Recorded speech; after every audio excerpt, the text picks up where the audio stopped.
I had great role models in my parents. My father was an immigrant from Austria. We never had very much. We lived in a very small rental house, but my parents took in other immigrants from time to time as they came to Canada.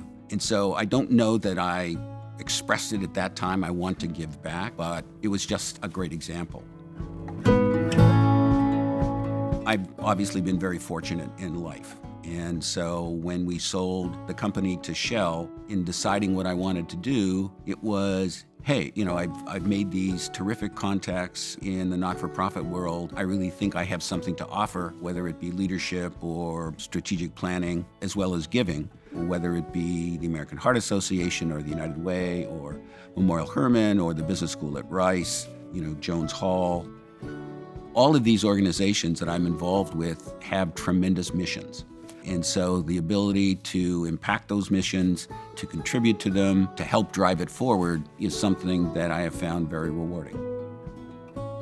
What I hope I've been able to do is provide structure in terms of how they think about their jobs, contributed to strategic planning with all of these organizations, and in many cases spearheaded fundraising and taken them to a different level. The Houston Zoo is a wonderful example.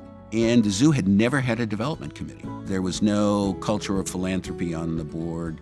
And so we created a development committee, which I chaired and still chair. And so the very first meeting, I said, all right, let's talk about the zoo ball. What would it take to make it $1 million event? And so we planned, and it was a spectacular event, something that people who'd been coming to the zoo had never seen before. We raised $1.1 million.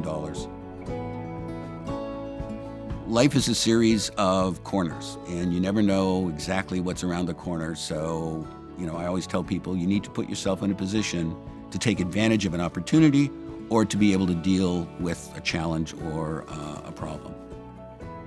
I just look forward to continuing to do what I do. I continue to be very involved with each of the organizations, and so I look forward to it.